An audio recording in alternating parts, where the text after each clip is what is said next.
Thank you, thank you. So early in the morning, too. I appreciate that.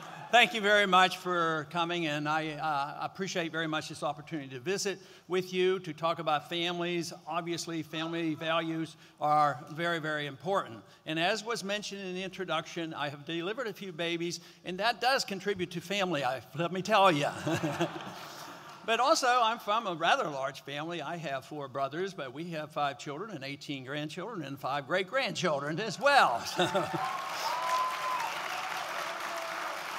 But you know, the one thing that is fascinating to me when we bring new life into the world or a new baby comes into the family has always been the reaction of the sibling, maybe 1, 2, or 3 or 4 years old. I was always fascinated with the intrigue of the sibling looking at a small baby. And I thought, well, that was natural and good, and it really symbolizes what a family is all about. Unfortunately, our families have been under attack, and I have a few ideas about why that has occurred and what we might do about it. But the value of the family was something that was early described in the Bible. And there's one reference to the family that I thought was very important. That was in Samuel, the 1 Samuel chapter 8. And this is when the people, not the elders, came to Samuel when he was very old, and they knew he would be passing on. So the people came and said to Samuel, what we need is a king. We need a king to take care of us. We want to be safe and secure.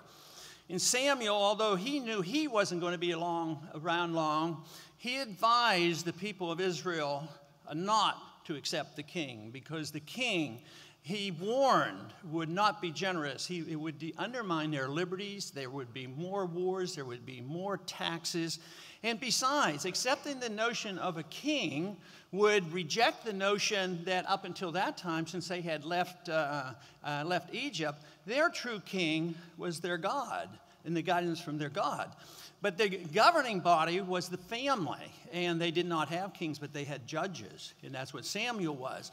But this was the time there was a shift away from the judges and the family into a king. And I think a lot of that has happened to us in this country.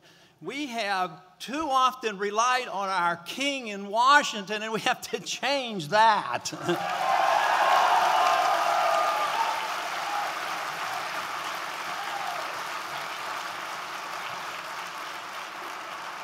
Samuel warned that the king would want to make servants of the people. And he even talked about taxes going up. And he talked about the use of young men being drafted. He talked about the women and young women being used by the king. And the warning was not heeded, as Samuel didn't expect it to be heeded. But he also said that if you depend on the king, the morality of the people will be rejected. The emphasis on the people themselves, the morality should come from the people and not from the king. And generally, it doesn't work that way.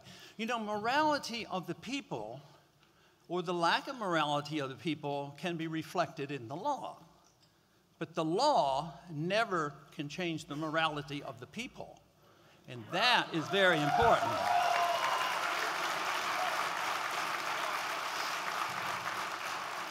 In the 1960s and the 1970s, there were dramatic changes in our country. During the Vietnam War, there was a lot of anti-war sentiment. There were a lot of drugs. This was the decade that abortion was done flagrantly against the law. And lo and behold, the laws got changed after the morality changed. But it was also about the time we had Roe versus Wade, we also had the breakdown of our monetary system. The rejection of the biblical admonition that we have honest weights and measures and honest money. And not to have honest weights and measures meant we were counterfeiting the money and destroying the value of the money.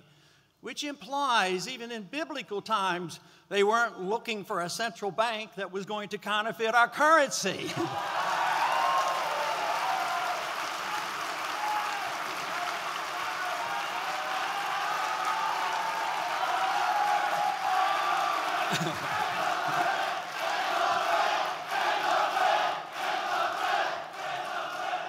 But the culture certainly changed. The work ethics changed. The welfare state grew. And it wasn't only for the poor who were looking to be taken care of, but we finally ended up with a system where the lobbyists were from the rich corporations and the banks that would come to Washington and expect to get their benefits. And the whole idea of a moral society changed.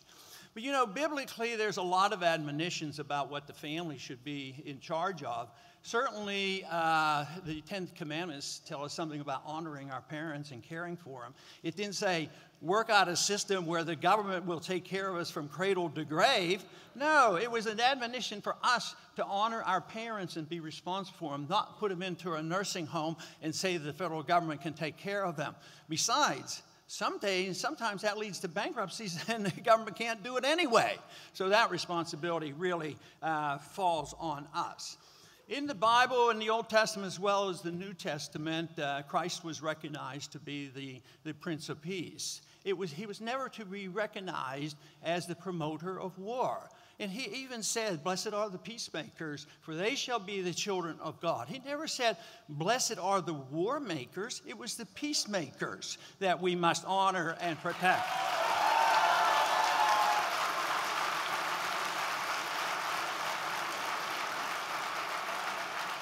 Christ was very, very clear on how we should treat our enemies, and some days I think we quite frequently forget about that. Early in the history of Christianity, they struggled with the issue of war and peace because Christ taught about peace. Did that mean Christ was advocating pacifism? The early church struggled with this and came to the conclusion, at least in those early years, that Christ was not a pacifist, but he was not a war promoter. And this is when they came up with the just war principles, saying, yes, war could be necessary, but only under dire circumstances, and it should be done with great caution. All other efforts should be exhausted before we go to war, and always under the proper authority. And today, I think the proper authority is not the UN or the NATO forces that take us to war.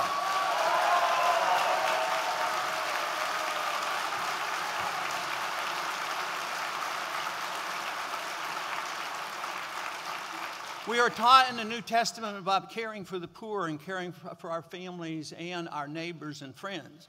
But never did Christ say, you know, let's go and lobby Rome to make sure that we're taken care of. It was a personal responsibility for us. Christ was confronted at one time by a prostitute, but he didn't call for the centurions. He didn't call for more laws. But he was very direct and thought that stoning was not the solution to the problem of prostitution.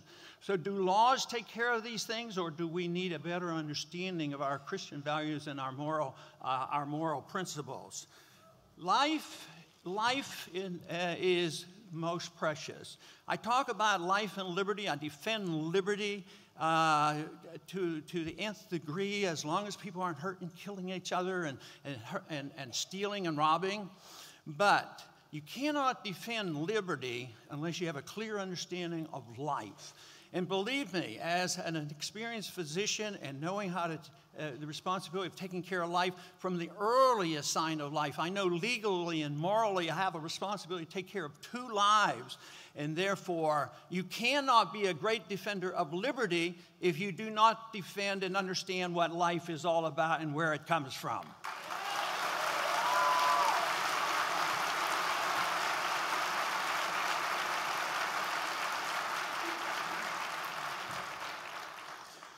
You know, the many great religions, and especially both the Old and New Testament, talks about a golden rule. And I think it's an important rule. We should treat other people the way we want to be treated. And I would like to suggest that possibly we should be thinking about having a foreign policy of a golden rule and not treat other countries any way other than the way we want to be treated.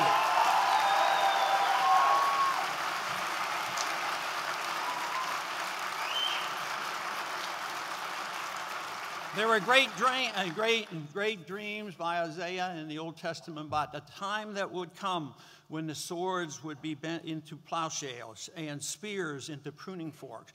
The dream of ending the wars and to the point where peace is prosperous.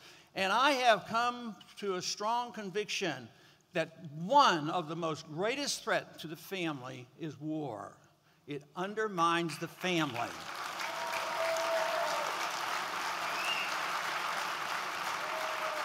Just in our last decade, an undeclared war that we're dealing with, we've lost over 8,500 men and women in our armed services. We have 40,000 who have returned, many of them with severe amputations, and is in essence forgotten by the general population of this country.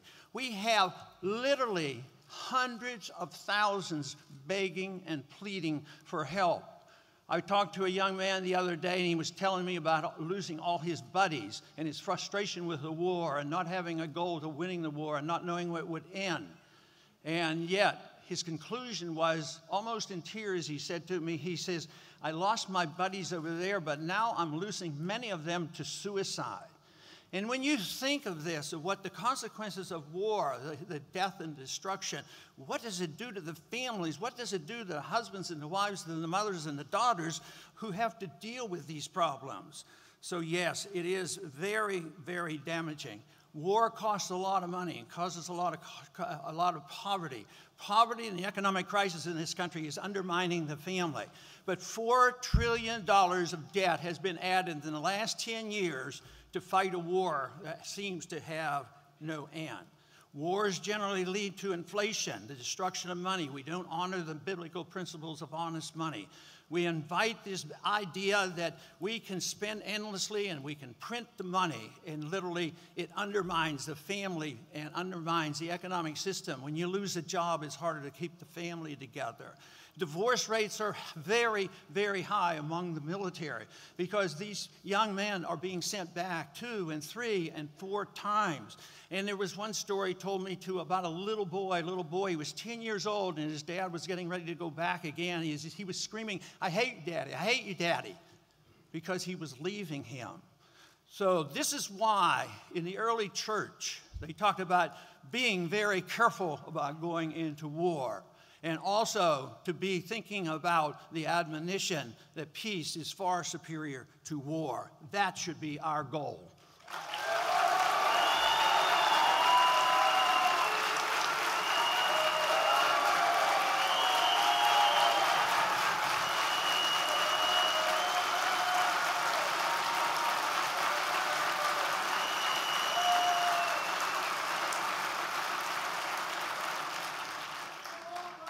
The goal of a free society, from my viewpoint, is to seek virtue and excellence, and only we as individuals can do that. When we turn this over to the government, when we seek our king and depend on our king, it can only be done at the sacrifice of liberty, and that means eventually all liberties, our personal liberties, our civil liberties, our religious liberties, our right to teach our children, and our responsibility to teach our children, whether it's homeschooling or religious school. It's always an attack. The more we turn it over to the government. It was a sad day in this country when we went this full measure about acknowledging the authority of the federal government to educate our children. There was a time when the Republican Party said that we shouldn't even have a Department of Education, and I believe it should go back to the family, not the federal government.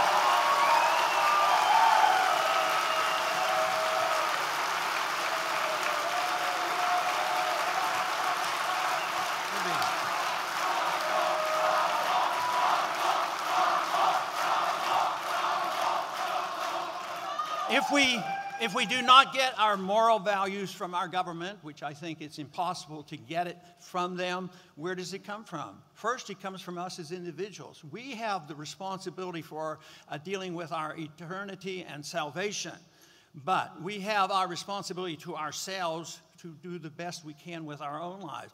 But then our next step is our families, our children and our parents, and then our neighbors and our churches. That's where the moral values should come from.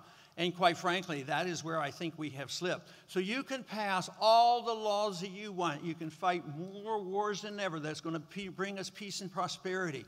But if the basic morality of the people does not change, it will not matter. We must change our hearts if we expect to change our family and treat our family values as they should be.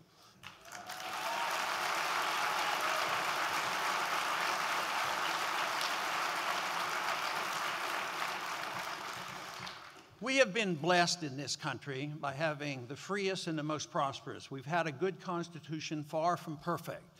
But today we are living way beyond our means. We are living in debt, and debt is not a biblical principle, whether it's personal debt or whether it's a national debt. We owe $3 trillion to people overseas. We are suffering from a mountain of debt because we have accepted this idea that we have this responsibility to mold the world, mold the people, and mold the economy. Government is incapable of doing that. The responsibility of the government is to provide the environment which is proper to allow us to thrive, for us to work hard and have the incentive. If we have our right to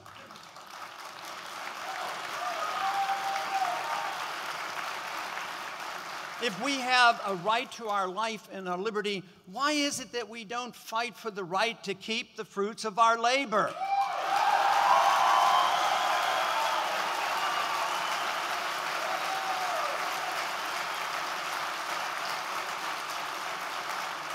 If we accepted that, there would be no demands for the king.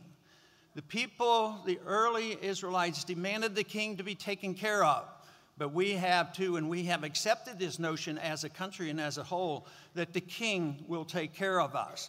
But I prefer the different king, the original king, the instruction that comes from our Creator, not from our government. Our government should be strictly limited to the protection of the liberties that allow us to thrive. And that...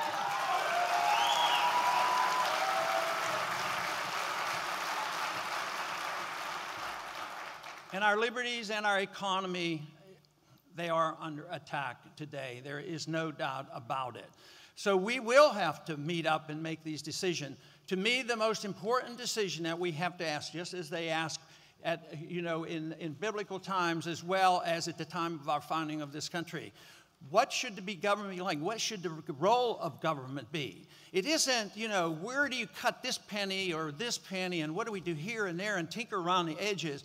It should be, what should the role of government be? The founder said the role of government ought to be the protection of liberty. That is what the role of government ought to be.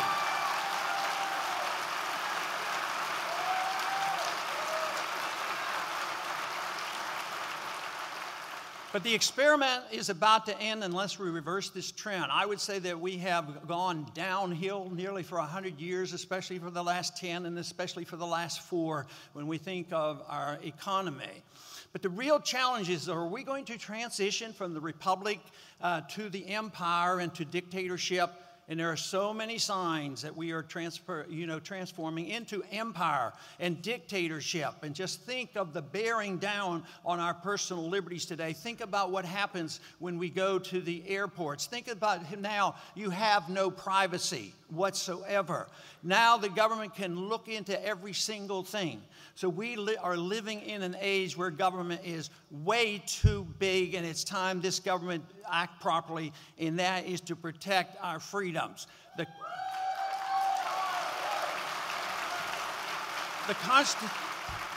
If you read the Constitution carefully, you will find out that the Constitution is directed at the government. There are restraints placed in the Constitution on you. The restraints are that you don't hurt and kill people, that you fulfill your promise, that you're honest and fulfill your moral obligation.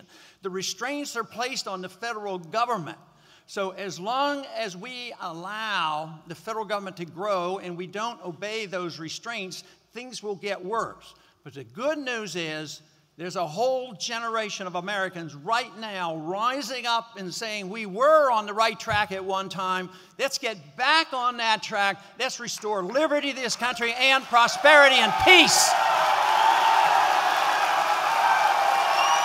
Thank you.